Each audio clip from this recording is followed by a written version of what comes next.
Kindly rotate your mobile for better vision. Informative Yard presents. کیا سفر کا مہینہ منحوس ہے؟ حدیث آپ صلی اللہ علیہ وسلم نے فرمایا، کوئی بیماری متعدی نہیں، نہ الو کا نکلنا کچھ ہے، نہ کسی ستارے کی کوئی تاثیر ہے، اور نہ سفر کا مہینہ منحوس ہے۔ صحیح بخاری۔ سفر کا مہینہ اور اس کے متعلق غلط فہمی۔ سفر اسلامی کیلنڈر کا دوسرا مہینہ ہے، جس کے حوالے سے لوگوں میں بہت سی غلط فہمیاں پائی جاتی ہیں۔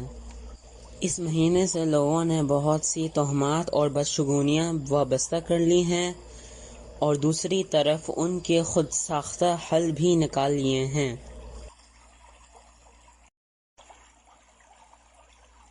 جیسے اس مہینے میں شادی نہ کرنا، چنے ابال کر محلے میں بانٹنا تاکہ ہماری بلائیں دوسروں کی طرف چلی جائیں، آٹے کی 365 گولیاں بنا کر تالابوں میں ڈالنا تاکہ بلائیں ٹل جائیں اور رزق میں ترقی ہو، 311 بار سورہ مزمل کا پڑھنا، اس مہینے کو مردوں پر بھاری سمجھنا، سفر کی 13 تاریخ کو منحوس سمجھنا۔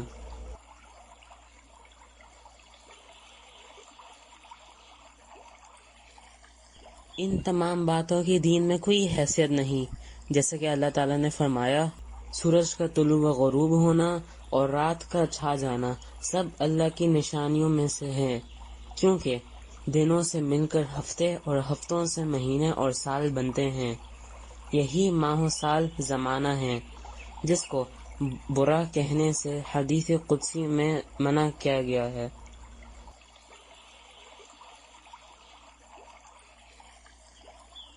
رسول اللہ صلی اللہ علیہ وسلم نے فرمایا کہ اللہ عز و جل فرماتے ہیں، ابن آدم زمانے کو گالی دے کر مجھے اذیت دیتا ہے، حالانکہ زمانہ میں ہوں، میرے ہاتھ میں ہر کام ہے، میں رات اور دن کو الٹ پلٹ کرتا ہوں۔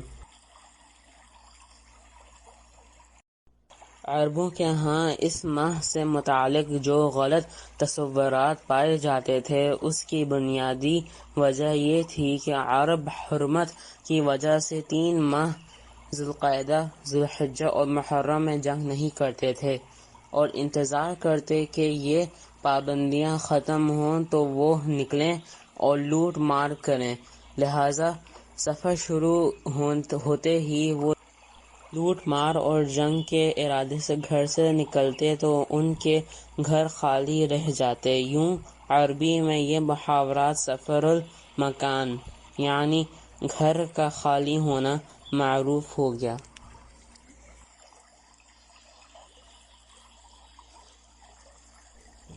اس مہینے میں آپ صلی اللہ علیہ وسلم کا عمل۔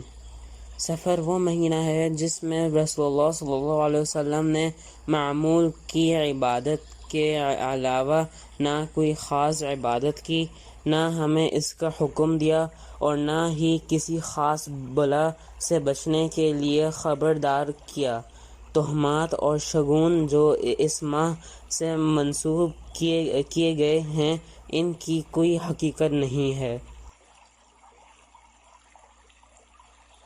رسول اللہ صلی اللہ علیہ وسلم نے فرمایا، مرض کا لگ جانا، سفر اور بھوت پریت کچھ نہیں۔ صحیح مسلم۔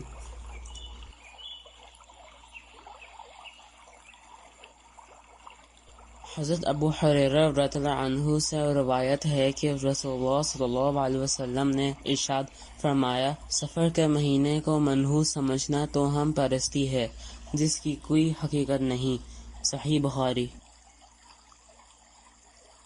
اللہ تعالیٰ نے فرمایا، قُل لَّن يُصِيبَنَا إِلَّا مَا كَتَبَ اللَّهُ لَنَا هُوَ مَوْلَانَا وَعَلَى اللَّهِ فَلْيَتَوَكَّلِ الْمُؤْمِنُونَ۔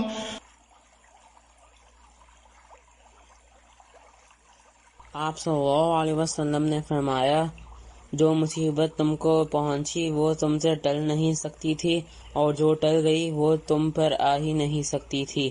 سنن ابو داؤد۔ یہی سوچ انسان کو ہر حال میں مطمئن رکھتی ہے کہ جو ہوا اللہ تعالیٰ کے اذن سے ہوا، اس میں ضرور اللہ کی کوئی حکمت پوشیدہ ہے۔ اس طرح عقیدہ توحید مزید پختہ ہوتا ہے اور انسان جان لیتا ہے کہ اصل پناہ دینے والی ذات صرف اور صرف اللہ کی ہے۔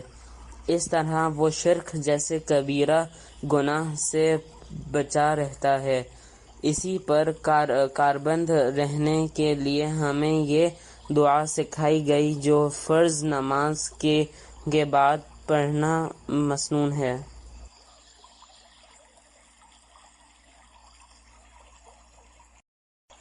اللهم لا مانع لما أعطيت ولا معطي لما منعت ولا ينفع ذا الجد منك الجد.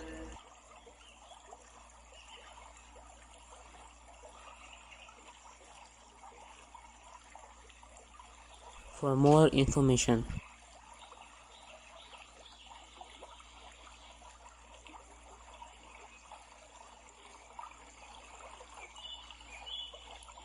جزاک اللہ خیراً۔